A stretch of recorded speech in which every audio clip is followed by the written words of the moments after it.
Welcome back to another edition of the Pagcast. I'm your host, Michael Pagani, joined alongside 24th ranked prospect for this year's NHL 2020 draft, Ty Smilanic. Ty, how are you today? I'm doing good. Thanks for having me. All right, thanks for coming on. It's always a pleasure. Now, lots of people have been turning towards Netflix during this pandemic. What have you been doing during quarantine? Especially when quarantine was fresh and you couldn't do anything, things are starting to loosen up. But it was difficult. Like lifting, I had to go to my old school and just go on the field and do like body weight stuff the best I could. And then I couldn't skate for like 3 months. Nothing was open, so I was just shooting my basement, skating my basement. I have some synthetic ice down there, so I was just trying to stay busy there. And obviously, Netflix is kind of a big part of everyone's life right now, so I definitely got through some good shows and stuff. Have you been busy with, or have you been keeping busy with watching other sports that have returned? Not too much, just for the fact hockey's the number one thing. I love football, basketball. Those are probably my three biggest. So like European soccer, I don't really watch too much of that stuff. But I watched actually a game today. But more or less just kind of a hockey, baseball, football, basketball type of guy. Let's get into your story a bit. Growing up in Denver, did you cheer for the Avalanche as a kid? Yeah, the Avalanche is kind of what got me into hockey. They came to Colorado in '96, and my parents actually they didn't know anything about hockey because hockey wasn't a big thing in Colorado. So they won the cup in '96, and then the rivalry with the Red Wings kind of sparked and got a lot of people in Colorado interested in hockey. And my parents were one of them, and bought season tickets later on. I think they had season tickets like '99 season and all the way up until 2018-19. So I kind of just fell in love going to games with my family. Ever since I was born, I went to games and sat on my parents' lap and watched the game, and that's more or less how I fell in love with the game per se. And like you said, you cheer for you like the NBA and MLB as well.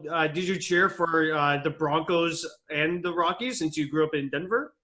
Yeah, I'm 100% Colorado. When I cheer for the Nuggets. I cheer for Broncos, Rockies. With hockey, actually, I'm more open-minded just because obviously the draft is coming up, and uh, more than likely it won't be the Avalanche taking me, so I gotta be pretty open-minded. But the other three sports, I'm a die-hard Colorado fan. So. Like you said, Colorado kind of got you into hockey. Was there another influence, or was it just solely watching the Colorado Avalanche? No, mostly it was basically watching Colorado Avalanche because none of my siblings played hockey growing up. My parents, no one in my family played hockey, so there wasn't anyone to kind of lead me that way. So just going to the games with them and watching hockey and kind of fall in love with it, that's more or less what did it for me. How flashy is Nathan MacKinnon? I'm assuming you went to see him play. Yeah, obviously I saw him play from when he was drafted all the way up until where he is now, arguably top three player in the league. So gosh, when his wheels are moving, he's probably the fastest guy in the NHL, or if not up there. So he's fun to watch. I love to watch him, especially every night I went to games, seemed like he was getting 2-3 points. So he's definitely someone I like to watch, and I feel I'm a fast player. He's pretty fast too, so kind of emulate his game a little bit too. Well, going with that emulating point there, is there a player growing up who you wanted to model your game after? It actually wasn't him. Recent years it's been more Dylan Larkin, just for the fact we play Nathan McKinnon kind of skates a different way, and I feel like I skate more like Dylan Larkin and kind of have the same tendencies. He has a little bit more of an edge to his game. I'm trying to develop into mine, but I think similarities there's a lot there. So. Would you be able to speak upon your road to where you are today? Yeah, where I am today, obviously growing up in Colorado, and I actually grew up in a small town called Elizabeth, Colorado, which is about an hour south of Denver. It's a country town. We have the Stampede. That's really all we have, and don't have a rink. The closest rink from my house growing up was about 45, 50 minutes away. So made the trek up to the rink with my dad every day, just long drives. But those are some of my fondest memories, just driving up there with my dad, talking, watching TV, whatever it was. Those are some good memories I'm not gonna forget. So.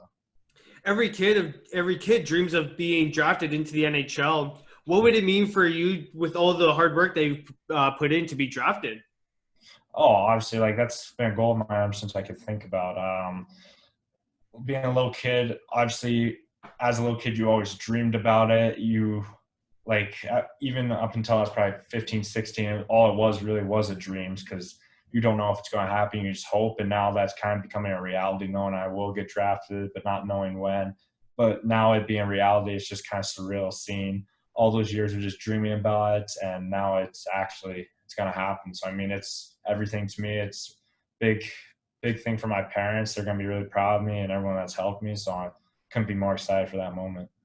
What skills do you bring to the team that drafts you?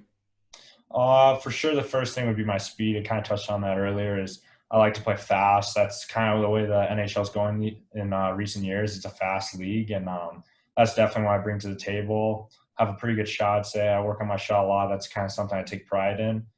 But I actually look at myself more of a pass first guy. I like to get my teammates involved. I like assists. Assists are fun, especially when you're playing with a goal scorer. They give it to you quite a bit. But I mean, that's what I bring to the table. It's kind of someone who a 200-foot centerman that's going to do whatever it takes to make it to the top league and stay there.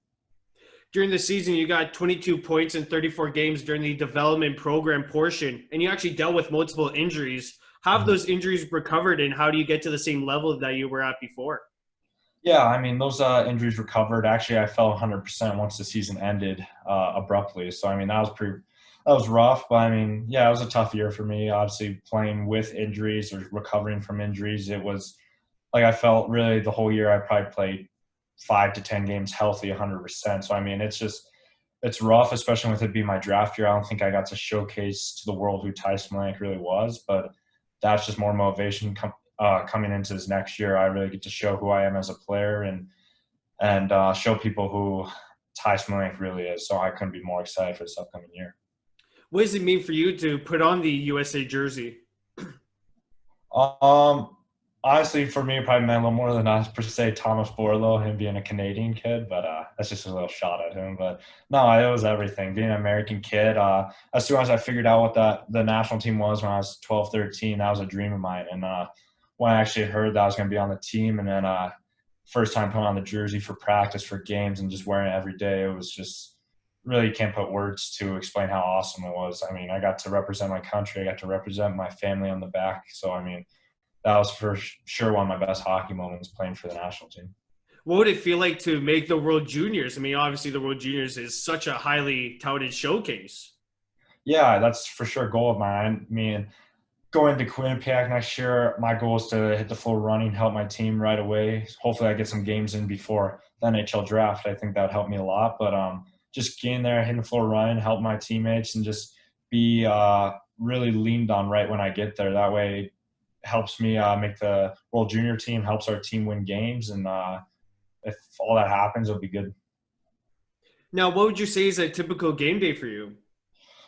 I'm not too superstitious. I mean, I like to stay focused. I like to do things in particular ways, but I mean, I'm not someone crazy. If someone touches my stick, I'm gonna break their stick. So I mean, I'm pretty relaxed about that. But no, I mean, I eat my a peanut butter jelly sandwich before the game. Just kind of listen to headphones or listen to music on my headphones. Take my stick on the bench. Just small stuff like that to really get me dialed in and get me to play on my top level. Does the tape job matter to you? Oh, actually, I'm pretty universal. I mean, I'll switch it up. I like to do just half of it black, and then there's some games I'll do a full white sock on it. So, I mean, I switch it up quite a bit, and I prefer the black tape, but I mean, I'm pretty open-minded. If I'm going through a rough patch, I'll switch it up real quick. How do you make sure that raising your draft stock doesn't get to your head in which it affects your play? Yeah, I mean, I think I for sure did that at times this year, kind of let it affect my play, especially with injuries. And playing with injuries, I felt like I had to do too much at times, and I definitely feel like that affected me. So, I mean, going into this year, obviously, I'm putting some stress on myself. It's easy with everything that's going on. There's going to be stress on me, but I'm just trying to have fun with it. I mean, I couldn't be more excited to go Quinnipiac. I'm excited to get there, get rolling with the guys, and if I play my game and I play to help the team win, everything will figure itself out. What's your biggest takeaway from this past season?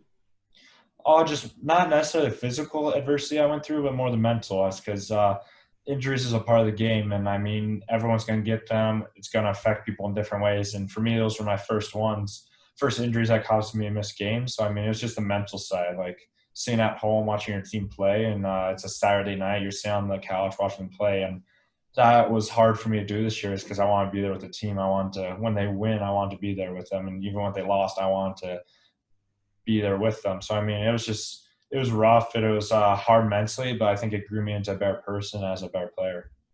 Like you said, like you've been touching on, you're committed to Quinnipiac University to further your hockey dreams. Did you ever get in contact with the players at Quinnipiac? Yeah, I mean, there's one that lives about 2 minutes away from me where I live in Michigan, and before I moved back up to Colorado, he was over almost every day for a while, and we were just shooting together, doing whatever I could so I could connect with them. Obviously, with Snapchat being a big thing, I Snapchat a few guys on the team, and I'm in the group chats, just trying to get that cohesiveness as quickly as I can. And like I said, once I get there, that way there's no filling out process. I just get there and I can show people who Smilanic is and help the team win. What will you be studying at Quinnipiac University? Right. I'm deciding with business, but I mean that might change. Not sold on that, but as of now, it's going to be business. We'll see. We'll see if that changes, but yeah. Did you know that scouts would be in the game prior to you lacing up the skates? I mean, like there's some games like the All American Prospect game, or if you're playing a big game, our coach would kind of tell us like, who's out there, just play your game. But no, I mean, it was always a question mark. You didn't know, but I just took it as every night there was scouts there, and 99% of the time there was NHL scouts there. So that part of the game was a little nerve wracking, but once you got through the first couple games of the year, it was cool to know that there's NHL teams watching me to draft me in next year's draft. So it was kind of cool. Scouts have been, raving about how good you are in your own end and how, your transitions to the cycle game in the ozone, how that all comes together. Is that something you take pride in?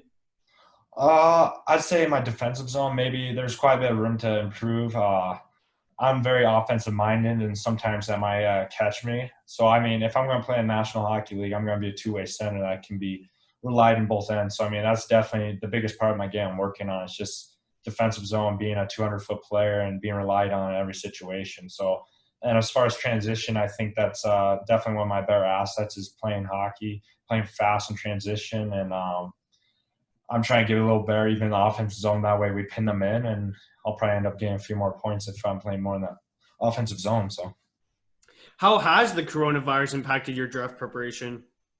I mean, obviously it's been tough on me just for the fact of I did like a combine would have been huge for me. I'm a pretty good athlete. I can run, I can jump, I'm pretty strong. So I mean, that would have been a huge thing for me to help my draft stock. But with it most likely not going to happen, or probably can guarantee not going to happen anymore, that's definitely heartbreaking. And obviously, I think if we went to the combine and I got to talk to teams there, they could really I could really show them who I was as a person, as a player. So it's definitely frustrating. But I mean, at the end of the day, it's a unique situation, and this could be the only draft that's like this. So I'm kind of just enjoying the situation, making the best of it. And I mean, at the end of the day, I'm talking to NHL teams, so that's kind of been my dream since I was a kid. So I'm having fun with it. Are you going to be doing any virtual workouts with those NHL teams soon? I've done a lot of virtual meetings, but as far as virtual workouts, they haven't asked anything like that. I'm not sure if we're even going to do anything like that. So I mean, as of now, no. But if they're set up a camera and show us how you can jump, I mean, that'd probably be a good thing for me. So, but I'm not sure if that's going to happen. Now, I don't want to reveal a lot to you because you're a draft prospect and some goalies might take note of this, but what would be your go-to shootout move? I mean, there's not too much to hide. Like, I switch up quite a bit. I mean, when I was a little younger, I wasn't too great at shootouts. So as I've gotten older, I just figured out, like, don't do too much. Whether see what was open. If the goalie's out far, do a little fake and go around him. But you have to get over his pad. And if he's in tight, just shoot it. So, I mean, yeah, nothing too complicated. I'm not really too crazy with shootouts. I'm not Barkov on the Panthers. I'm just kind of doing whatever it takes to get the puck in the net. Barkov is insane at shootouts. Like his conversion rate is off the charts. Yeah, I mean I've never really practiced shootouts too often, so I might practice them a little more in the future. But yeah, I'm not. When it comes to shootouts, I'm not quite Barkov. I'm just trying to look to get in the net. And what would be your favorite chirp to use to get into the opponent's head? Yeah, that's fine. I'm not too much of a chirper. I mean, Yeah, I don't know. I just don't like to do it. I feel like when I'm chirping other guys, I'm getting out of my game. And when I'm playing best, it's just thinking about the game. So, I mean, I love being chirped, honestly. I love when guys chirping me. And the only thing I usually say, I just kind of smile and laugh. So that gets in their head. And so as far as chirping, it's probably just a good smile and laugh. And that's about as much as I do. All right, well, last question here. What advice do you have for aspiring hockey players? I mean, especially for someone like me growing up in Denver or in Elizabeth, Colorado, a small town. I mean, I never thought it was a possibility even playing a National Hockey League. It was just not something I really thought I always thought of, but didn't think it was going to be a reality. So just keep working, be the best you can be, and just do the work when no one else is watching. Because there's a lot, especially like right now, I'm kind of working on my own. No one's watching that, but they'll see the progress during the season. So I'm just trying to do whatever I can, and kids should just have fun with hockey. Because at the end of the day, we play the game we love because it's fun. So just have fun with it and do the best you can. All right, well, I'd like to thank the 24th ranked draft prospect, Ty Smilanic, for joining me on today's podcast. Thank you again, Ty. Yeah, no problem. Thank you.